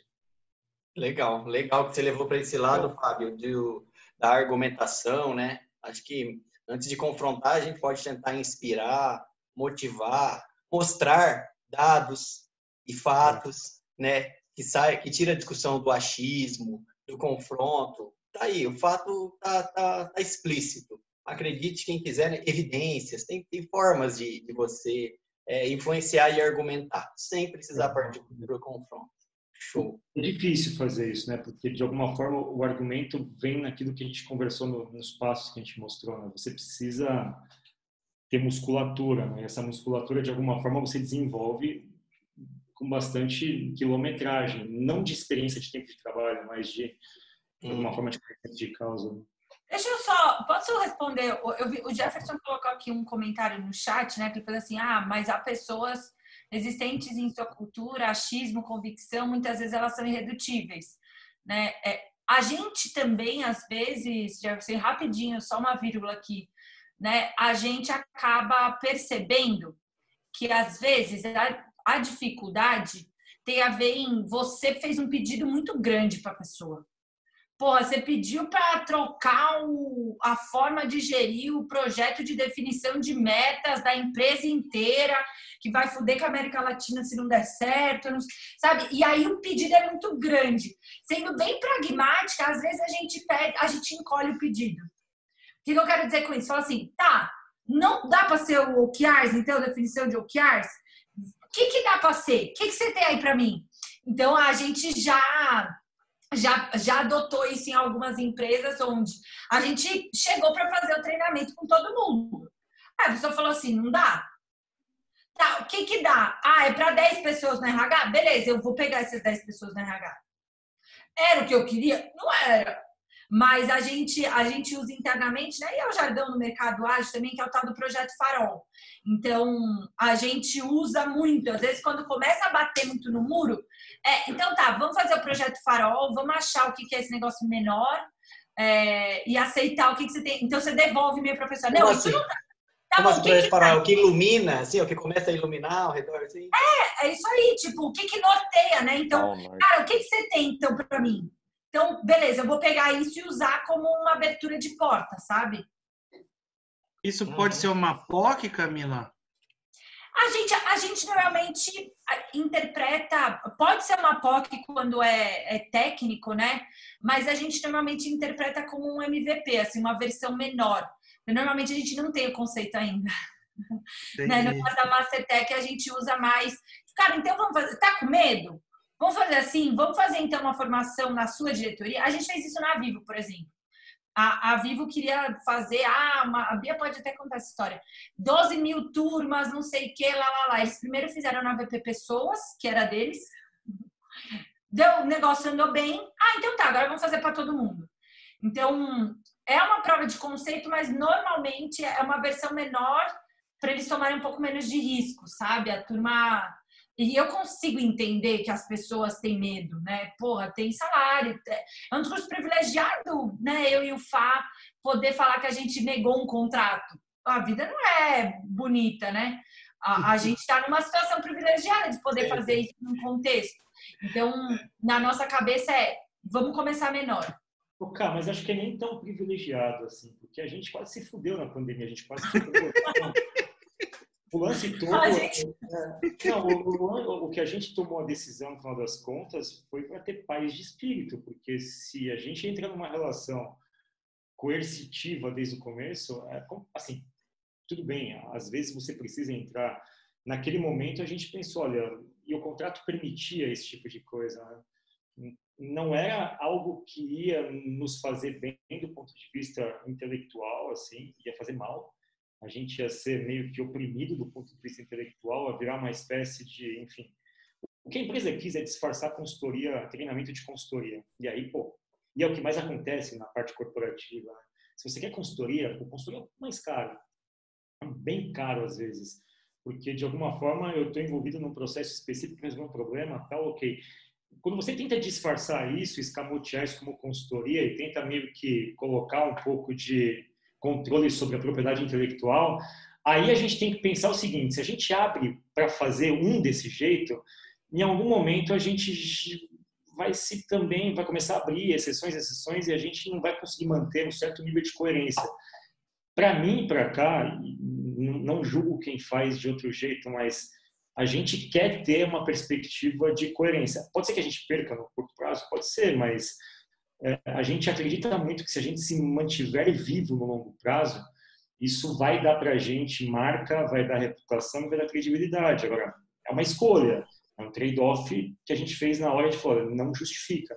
Era um cliente que a gente queria muito, era um case que era muito gostoso de fazer, só que tinha uma relação humana no meio que ela se manifestou corrosiva e nociva desde o princípio. Então a gente decidiu não fazer. Mas a Ká está completamente certa quando ela fala que a gente está privilegiado, porque no final das contas a Mastertech do chão não passa. Então a gente não vai nunca. O que pode acontecer de pior é ficar eu e ela e a gente reergue a empresa do zero de novo, porque a gente não tem dívida, a gente não tem nenhum tipo de investimento que vai nos drenar para baixo do chão. Então, desse ponto de vista, a gente é muito mais privilegiado do que muitos comércios, setores que fecharam, mas não só fecharam, então com dívida para pagar, então com processo trabalhista, tal. Então nesse caso sim, a gente é privilegiado, mas no geral acho que foi uma escolha, e eu não digo arriscada, foi para a gente manter o nosso nível de coerência. Boa, show respondido, né, Fuzetti? Não existem soluções, somente trade-offs. Show de bola. Legal. Passando aqui para a próxima, então, gente, arquivado. Bom, essa próxima aqui, mais voltada, foi eu mesmo que escrevi, tá? Acho que vai ser fácil para vocês, levando em consideração as outras aí. O pessoal aqui, você viu que não pega leve não, né? Mas, vamos lá. Processos, eu tentei ser bem direto aqui e bem aberto a pergunta. Processos, tecnologias, pessoas, competências, afinal, do que se trata uma jornada de transformação cultural? Um pouco de cada, nada de tudo isso aí. Eu acho que é um pouco assim, na minha cabeça, quando a gente olha para a Trinca, e aí você bem anos 80, né? O senhor Falcone já falava que é sobre processos, pessoas e sistemas, né? No fundo, consciência, conhecimento e consolidação também é isso, né? A gente começa tentando construir, chegar nas pessoas, depois a gente ensina os processos e aí a gente constrói os sistemas. Então, no fundo, a gente vai trocando os nomes legal, entendeu? Mas acho que não tem muito como fugir da trinca que a turma sempre prega. A gente normalmente começa pelas pessoas, desenvolvendo competências para que elas possam hackear os processos e as tecnologias, assim, sabe? Sei que essa palavra ficou meio buzzword. Eu acho que é uma mistura de tudo, mas começa com pessoas competentes. O resto é uma questão de tempo, de abertura, de verba, de qualquer outra coisa. Então, na nossa cabeça começa por pessoas e competências. Mas é uma mistura disso. Eu concordo. O que você acha, Fábio? Eu concordo. Eu acho que não dá, essa pergunta é meio capciosa, né? Porque ela meio que resume o mundo a 4 fatores, né? E de alguma forma, se eu vou ficar dentro da pergunta, não é sobre tecnologia, certamente. É muito sobre pessoas, e eu acho que no final das contas é bastante também sobre processos. E aí eu vou fugir um pouco do clichê de desenvolvimento de competência. Quando eu digo processo de alguma forma, em algum momento ele foi meio que elevado, né? Por conta de toda a dinâmica que a gente teve da sociedade industrial, ISO, qualidade total, enfim. E ao mesmo tempo, quando a gente fala de cultura ágil, existe uma prerrogativa meio que de senso comum de que o ágil é quase como se fosse um oposto à tradição, como se fosse uma anarquia, como se não houvesse processo, se não houvesse hierarquia, que não houvesse controle. Eu não digo que vocês obviamente trabalham com isso, vocês sabem que não é isso, mas o senso comum pressupõe que a agilidade vem envolta em algum tipo de misticismo que anularia a necessidade de você buscar isso. E eu respeito muito o processo. Eu respeito muito o processo na acepção da palavra, porque é dali que, de alguma forma, e aí para mim processo é arquitetura, processo para mim é engenharia. E isso, para mim, hoje é o que mais, de alguma forma, provoca ali resultados positivos de longo prazo. Quando você tem bons engenheiros e arquitetos de soluções. E é algo que, de certa forma, tem que ser muito vigiado, porque nesses processos todos, é muito comum que a gente simplifique o processo como um fluxograma, sem que a gente tenha capacidade de entender implicações, interdependências, caminhos críticos, pontos frágeis e tal. Eu gosto muito de processo e tento, na medida do possível, retomar o desenvolvimento disso no pensamento crítico. Então, para mim, pessoas e processos são muito fortes. As competências, eu acho que competência é um negócio muito vago, porque, de alguma forma, você pode fazer enquadramento de competências de diversos recortes. Liderança é uma competência? Pô, será mesmo? Liderança é uma competência? Ou tem a ver com inteligência emocional? Mas a inteligência emocional, enfim, a gente coloca vários recortes de competência. Tem competências que você às vezes interpreta como capacidade de interpretar dados. Porra, olha a quantidade de coisas que tem para interpretar dados. Então não tem como você sintetizar numa coisa. Mas quem lê, quem está buscando aquilo, vai fazer um curso de análise de dados. E chega num curso de análise de dados e não entende probabilidade, não entende estatística, não entende nada. Então, assim, eu tenho um pouco de medo da palavra competência quando ela é ventilada para o senso comum e aí ela direciona um tipo de escolha que é perigosa. Gosto muito das discussões de pessoas e processos, então.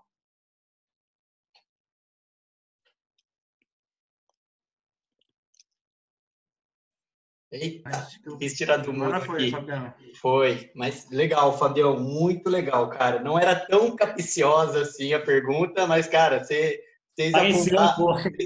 aprofundaram muito bem aí. Por isso que, assim, quando o Fuzetti falou de vocês e tudo, assim, é que vocês falam de agilidade, mas de uma forma diferente, né? Cara, vocês trazem a base aqui, você falou da cultura Lean, né? Vocês falam de filosofia, sociologia, matemática, estatística, que é muito mais, na minha opinião, né? Na minha jornada que eu tô agora, eu saí um pouco de questões de de ágil, de processos, de valores, e estou indo para uma pegada um pouco mais de matemática, estatística, análise gráfica, para poder tomar decisão em cima de dados, sabe? Essa está sendo a minha jornada dentro de um projeto de transformação e como Agile Coach.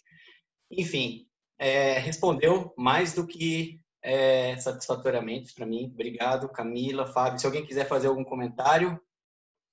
O Juan tá aí, o Juan é um safado. Disfarçou aqui. Que cara, eu vou pegar esse rapaz depois, Camila. Você estava falando de processos agora há pouco, né? Eu acho que o mercado se viciou um pouco em pedir métodos e frameworks, sabe? Então, aquela coisa do ser humano, de ter receita pronta, o que você fez lá, implanta aqui o que você implantou lá, aquela coisa, e aí volta para o que a Camila falou lá no início. Eu não diria nem criar o seu próprio framework, mas criar a sua própria forma de aprendizagem, que aí volta para o que vocês falaram mais do início ainda, né? De ensino, de se reinventar. Então, mais do que aprender coisas novas, a gente tem que desaprender muita coisa, né? E aí, falando de processos, de tecnologia, de engenharia, de pessoas, de gestão de pessoas. Então, desaprender muita coisa para poder reaprender. Porque no meu contexto, pelo menos, eu acho que muita gente aí se simpatiza também, é assim, mais difícil do que se abrir para o novo é se desapegar de algo antigo, sabe? Por isso que em processo de transformação, às vezes a gente patina e tem que voltar 3 passos para pivotar, mudar um pouquinho o caminho, sabe? Porque as pessoas estão apegadas a fazer as coisas da mesma forma, a fazer gestão da mesma forma, baseado na mesma hierarquia ou no mesmo achismo, e é complicado. Deixa eu parar aqui. Eu vi ali a pergunta do Juan, né? Como vocês estão vendo fake ágil? Para mim é um pouco isso que você falou, assim, o que eu já vi de squad, que a turma faz assim, pega o comitê, que sempre foi o comitê, certo? E aí ele vai lá e fala assim, é porque a gente trabalha por squad. Você fala, que legal. Qual o objetivo desse squad? É o comitê de diversidade. Você fala, mas, ele é autônomo, né? Quais são os entregáveis? A pessoa ela só trocou o nome, né? Numa tentativa de conseguir parecer mais ágil e de cair no jargão, né? Então, na minha cabeça, acho que o que mais tem visto, e aí eu já até emendo a pergunta, né? Quando você percebe que você plantou a sementinha, para mim é quando a pessoa percebe a própria cagada de só ter trocado o nome. O que a gente viu de cascagem, de squad, de comitê, quando eu vejo a própria pessoa falando assim, não, mas então quer dizer que o que a gente tem aqui não é um squad, né? Pra mim é quando eu percebo que a empresa tá ficando perspicaz, sabe? Então a gente não deveria chamar o tal de PO, né? A gente não teve que apontar o dedo, né? A gente não teve que falar, putz, acho que aquele seu comitê que mudou aí de nome para squad não é bem uma squad.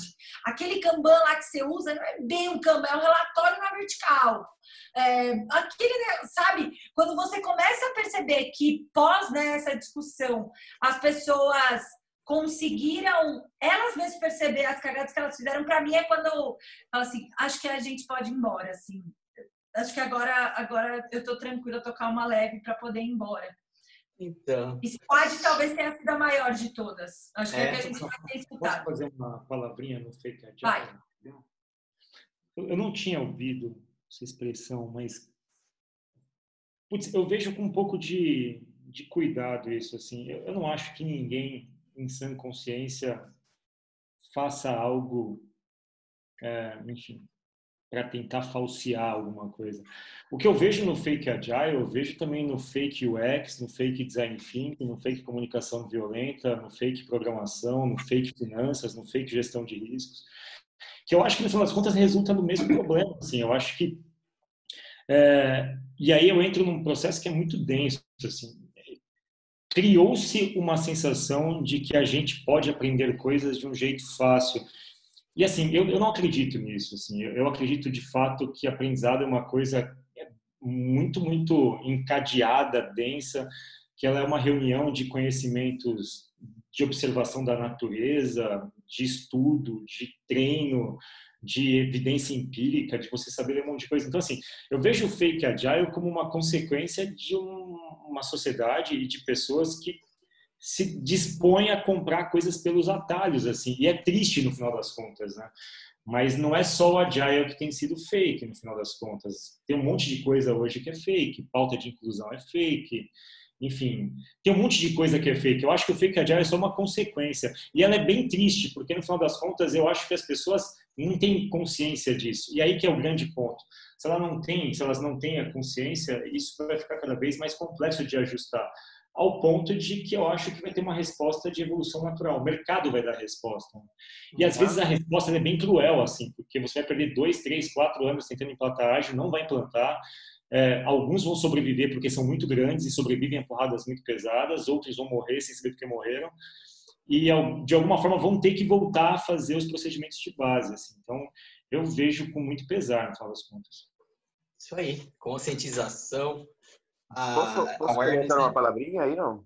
Sobre Com isso? certeza, grande Juan, já ia te chamar aqui, agora que eu tô vendo aqui. Cara, que Esse é um saudade. cara, Esse- grande ícone da história de agilidade no Brasil. Obrigado pela presença aí, A Juan. Mastertech também, hein, Fábio? Esse aí tem que contar na Mastertech também.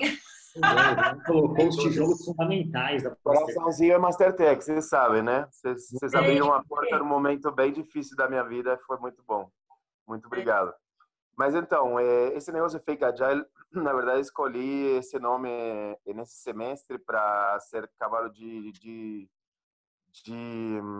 batalha, para trazer o awareness na narrativa do Level C, né, e de todas as empresas, essa questão, para a gente diferenciar, né, o que é... Se a gente não falar do problema, né, e eu entrevistei, se não me engano, umas 60 coaches, galera de RH, galera de transformação, rede de transformação, para chegar nesse ponto, né? E o ponto justamente é isso. E eu acho que precisa se estabelecer qual o problema, né? E aí o problema, como você falou, Fábio, né? A questão é um sintoma, né? E é um sintoma de uma sociedade. Não é um sintoma de um processo de consultoria. É um problema muito mais embaixo. E aí uma das coisas que a gente chegou em conclusão nesses últimos 6 meses foi muito interessante. Foi um mergulho mesmo na parte de relacional.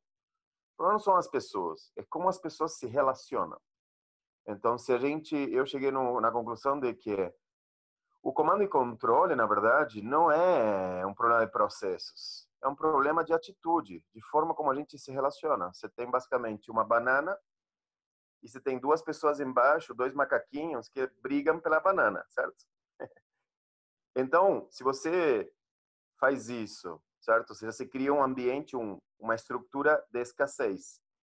O comando e o controle, as hierarquias, nada mais são do que você fazer 2 pessoas brigar por uma banana. Então, nada mais é do que todo o processo que a gente tem hoje no capitalismo, todo o processo que a gente tem dentro das empresas, etc., que inibe a colaboração. Então, se você for ver, o Fake Agile nada mais é do que você não poder colaborar, porque não é o jogo, né? Não são as regras desse jogo naquela sociedade, né? Nessa cultura. E aí o pessoal troca os nomes porque simplesmente não pode falar que não colabora, certo? E isso começa no Level C. Né? Level C, claramente, e o Level C com o board, e o Level C com o board com os investidores. A gente está, desde os investidores para o board, para baixo, todo mundo usando contratos de coerção. É só coerção. Ou seja, se vocês não conseguirem tanto de crescimento, tanto de faturamento, tanto de lucro, então vai ter uma punição ou vai ter né? E aí, se for ter aquilo, basicamente vai ter aquilo a qualquer custo. Não importa o custo que seja. Provavelmente abrindo mão do lucro do ano que vem, porque a gente vai destruir a nossa capacidade, nossa confiança nas pessoas internas, etc. E vamos ter resultados de qualquer jeito, a qualquer custo. Então, o bicho um pouco mais embaixo. O bicho um pouquinho mais embaixo. E eu acho que vocês estão bem nessa linha, né? Eu acho que vocês estão bem. O que eu percebi muito é a questão das relações. Claramente, empresas pragmáticas, que eu vi, tipo assim, eu estou trabalhando com esse conceito, né? De organizações pragmáticas e gestão pragmática e tudo. Eu fui ver várias empresas e elas se relacionam de forma colaborativa, de forma não coercitiva. Basicamente, o que eles fazem é propor para as pessoas um jogo de tesão. Querer ser cliente, querer ser funcionário, querer brigar por esse puta produto, por essa puta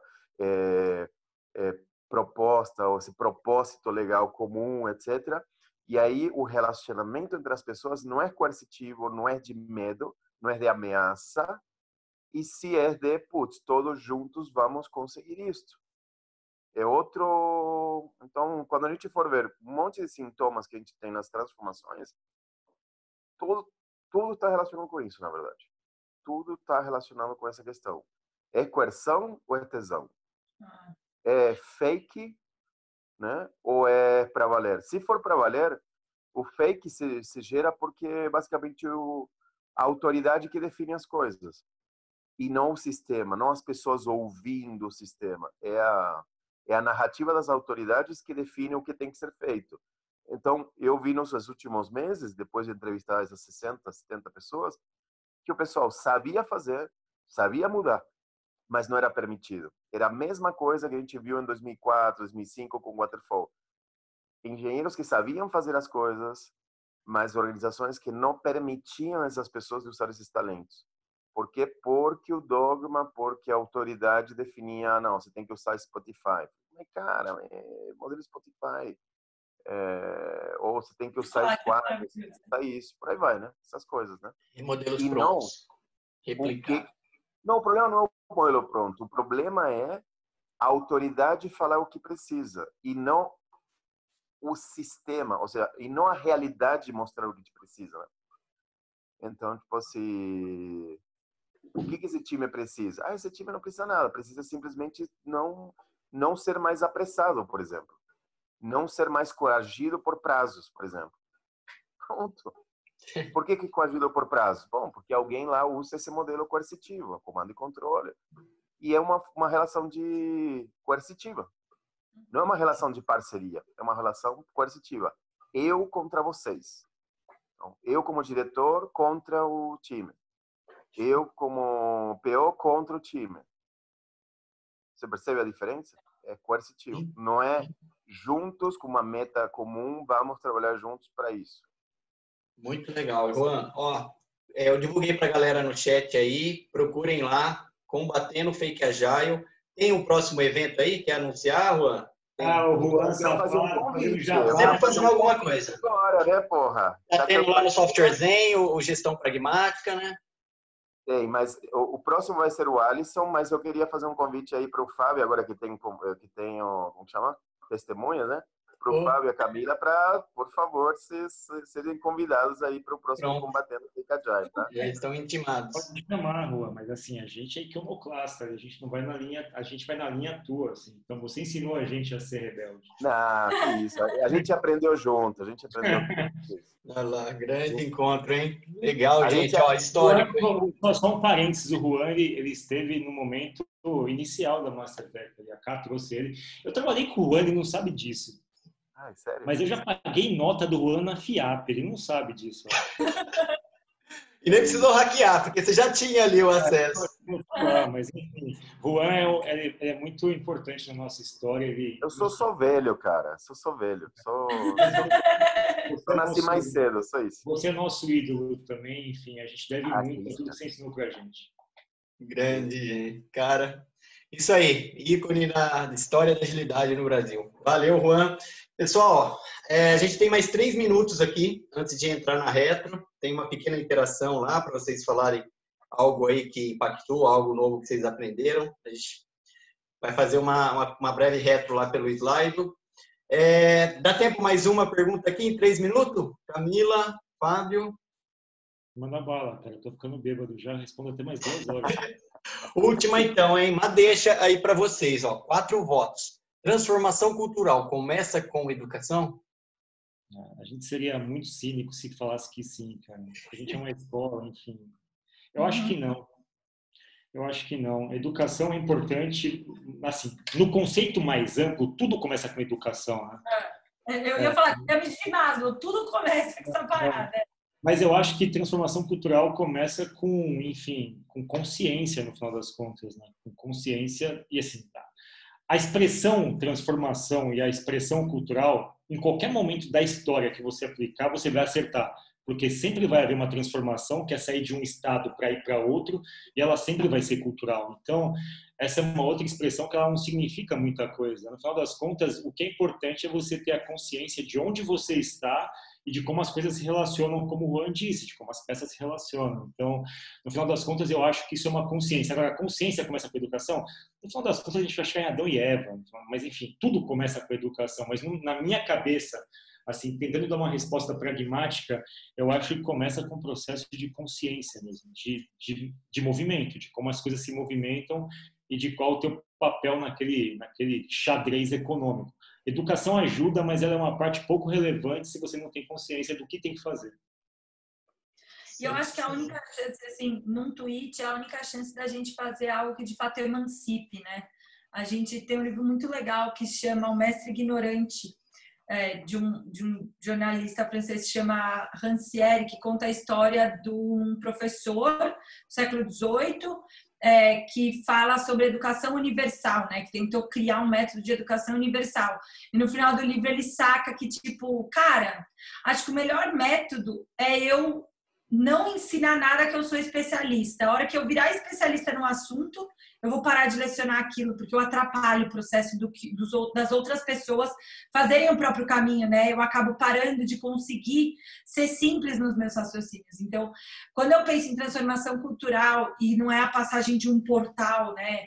Em que você passa por um portal pronto, agora acabou, conquistamos a cultura. Tipo, não é bem por aí. Então, acho que para que a gente consiga entrar nesse estado de entropia alta, né? Que produz valor, a gente vai precisar educar as pessoas para elas conseguirem avançar, né? Então, para mim, é sobre essa cultura de se manter ignorante. Show. Muito manter bom. Aprendiz, né? Aprendiz, né? Essa ignorância é essa chaminha, né? Bom demais. Exatamente. Gente,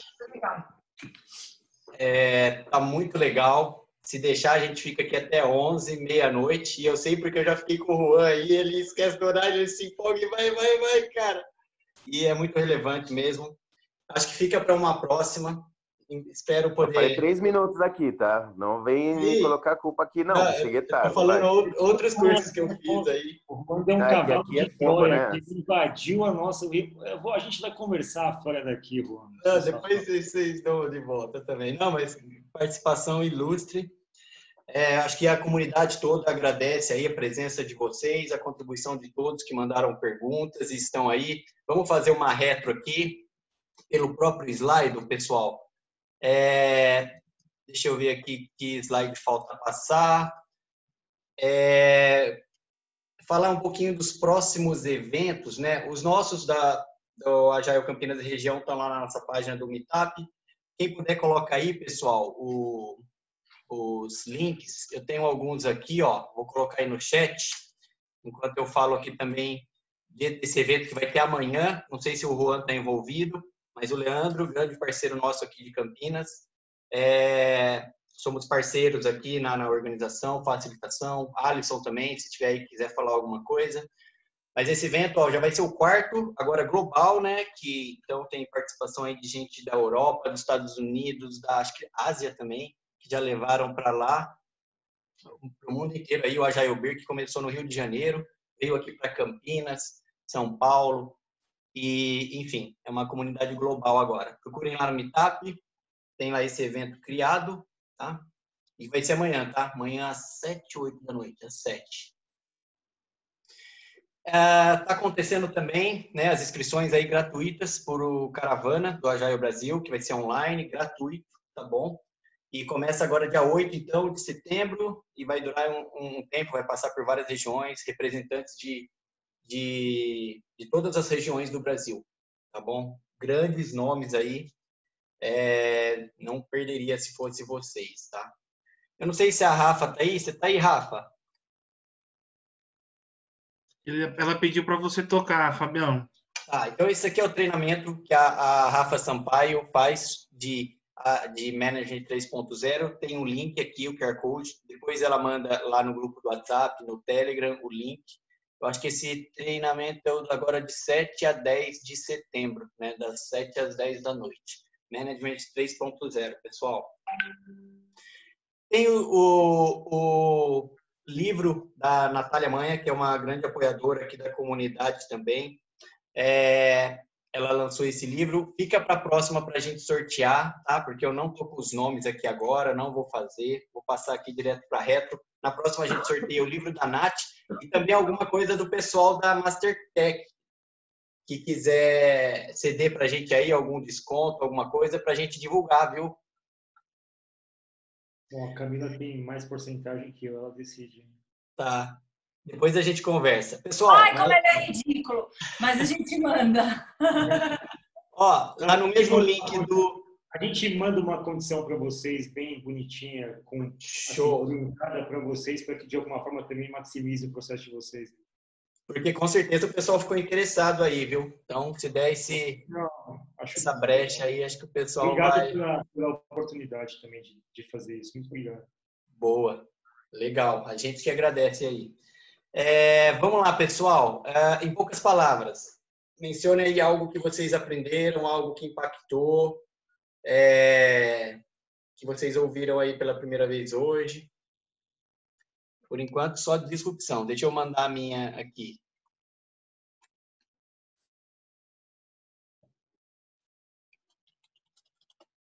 Ó, mandei a minha lá. Humildade. Ó, já ficou grande, ó. Alguém mandou... Caraca!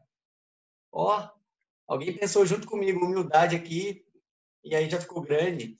E para mim, assim, ficou claro aí que vocês, além de corajosos, além de sinceros, e estarem falando aí de coisas tão relevantes, né? tão reais no nosso mundo, mas vocês falam de uma forma diferente. Quem não conhece, lá no site da Mastertech tem lá analogias com bandas de rock, com outros tipos de cultura, artes e tudo, rádios, enfim.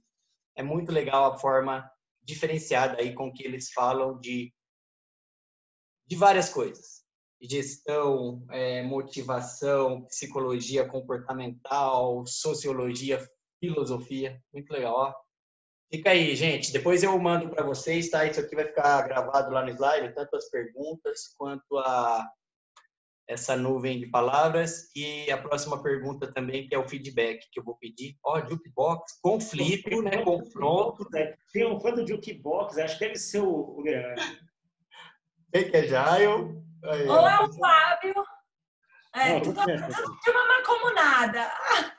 Cara, tem o Fábio que 360, o Fabião está aqui. O Fabião é um dos maiores transformadores sociais desse país aqui. O Fabião do Educo 360, ele está aí meio que humilde, mas ele é um dos caras mais legais que tem nesse país, que faz projetos exatamente, ensinando agilidade Kanban pra gurizada de 10, 12 anos. É impressionante, viu? Que a turminha arrepia. Ó, vou mandar oi aí, Fabião. Show, hein? Vou deixar gravado, depois eu passo para vocês. Eu vou passar aqui, pessoal, uma outra pergunta que vai ficar para vocês aí fazerem com calma também, mas quem puder, a gente já agradece os feedbacks desde já, ó. O que você achou do evento? O que você achou? E aí eu vou fazer questão de depois passar para o pessoal da Mastertech, a Bia, que ajudou muito na organização. Parabéns, Bia, obrigado. Sem você e todos vocês aí da Mastertech, nada disso não pode seria falar, possível. Sem a Bia, Fábio. Sem a Bia, a gente não estava aqui. A gente já tinha falido há muito tempo. A pessoa mais importante. A Bia é a pessoa que, assim, toda a cultura ágil merece uma Bia. Só para você, enfim. Aqui é feedback na hora, assim. Eu tô real time com eles aqui.